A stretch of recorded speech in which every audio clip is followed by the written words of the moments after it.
high among those would be the defense authorization bill. Speaking of defense, I think the Biden administration has been too slow if they really want to help Ukraine win.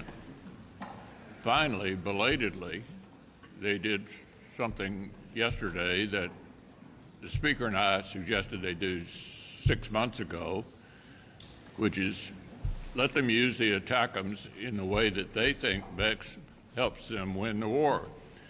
This is a repeat of the effort to instruct the Israelis how to conduct their war. I think when we're allied with our supporters and allies around the world that we're trying to help, we ought to tell them it's in their judgment. They have to live there. They have to live with the results. Don't tell them how to try to win the war. And so I'm relieved that the ATACMS ban, in effect, has been taken off the shoulders of the Ukrainians, but it should have been done months ago.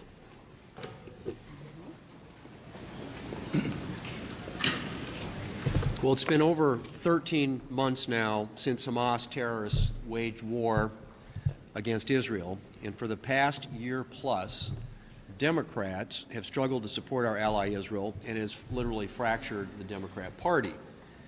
For example, we are expecting tomorrow Senator Sanders to offer a resolution denying lethal aid to Israel. The refusal to have our allies back and the hesitation to call out anti-Semitism in our own country has consequences. It enables bad behavior and bad actors around the world, and it encourages others to abandon Israel in their time of need.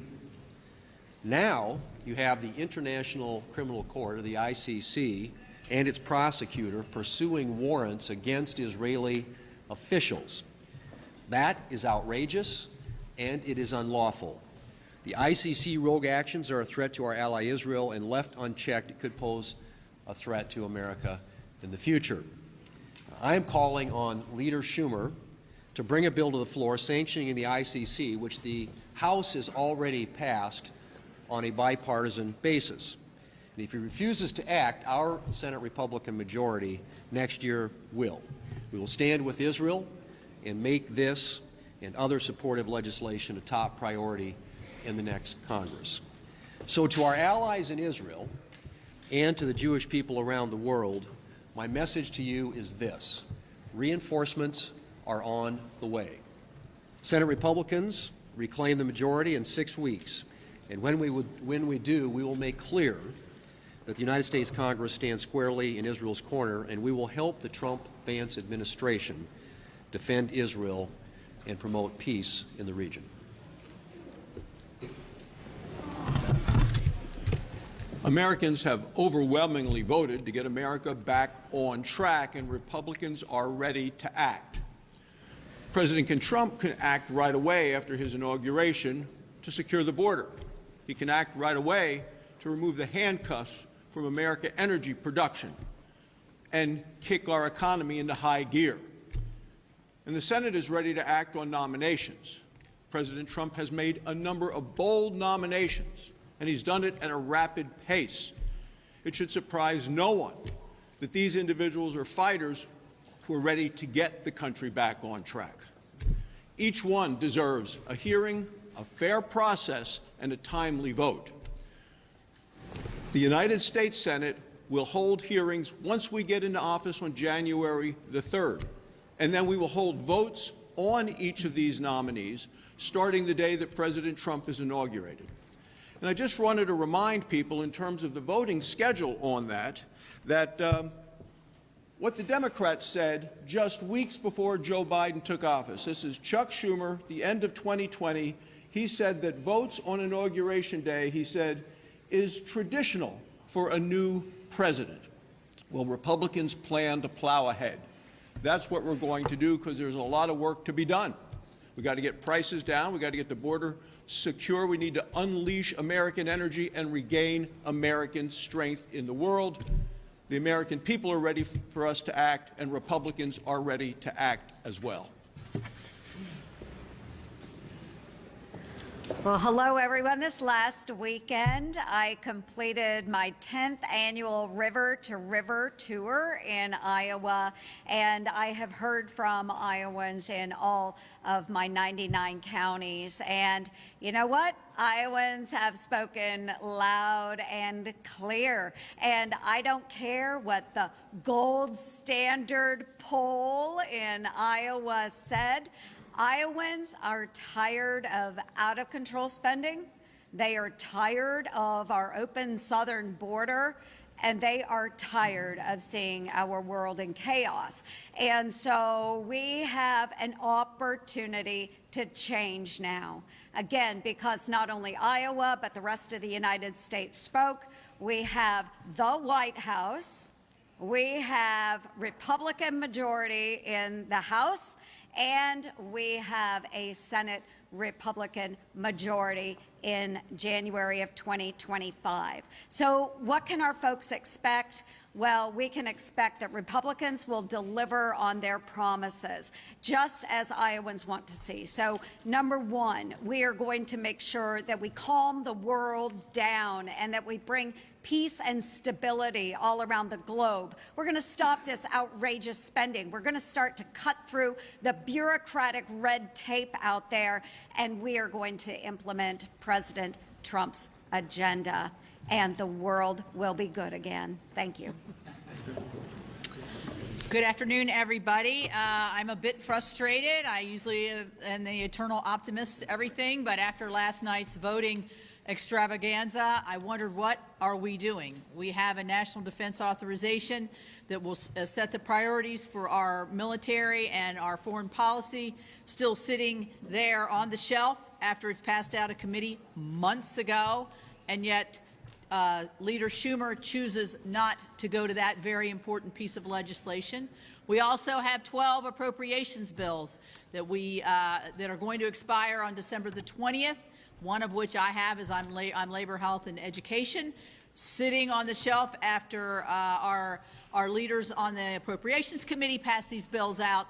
In July, we completed that exercise with the exception of one of the bills. And yet, last night, we were sitting around voting time and time again for these liberal judges that Chuck Schumer wants to put in and ram through at the very last minute before the balance of power shifts. So I'll just give you an example. One of the nominees that we're voting on today, or I think we just voted on, is Mustafa Kasubai, who is a magistrate judge in Oregon, and his claim to fame is that before you come to his judge, before you come before him as a judge, you have to enumerate your pronouns. I mean, this is the kind of liberal thought and liberal justices and judges that Chuck Schumer and the Biden administration want to push through at the very end. So I would implore our leadership to go to the important issues the American people are thinking about. That's completing our work at the end of the year and moving into next year. And my last comment would be, and I made the same comment last year, Thanksgiving is a particular favorite of mine. I was born on Thanksgiving. My parents were going to call me Thankful Evermore. Moore was my last name. But I think we do a lot of infighting. We all, back and forth to one another.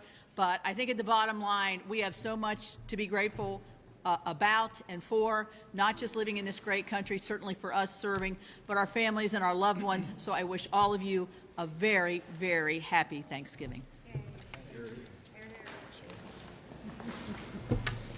Hi, I'm Steve Daines. My pronouns are Republican majority.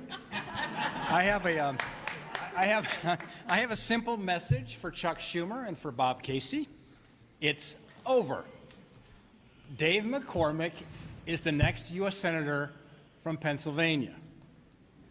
Senator Casey has taken election denial to another level, but it didn't work.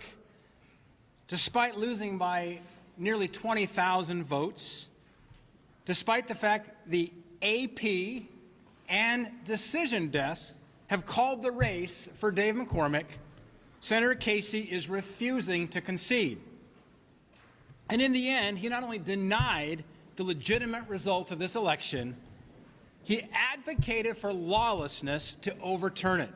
In fact, just yesterday, he wrote in the Patriot News that ballots that were unsigned should be counted. Under this kind of logic, where does it stop?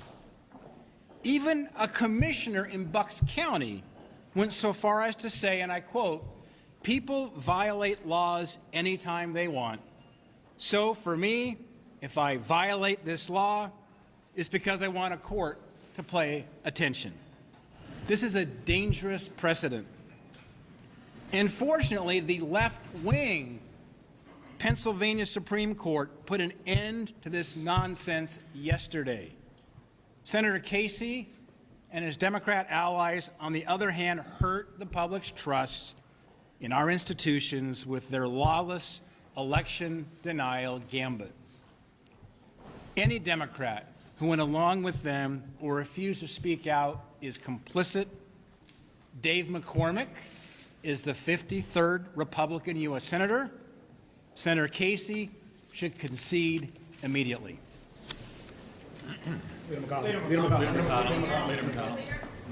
Since we all agree this is one of my last stakeouts in my current role, I want to continue the weekly tradition.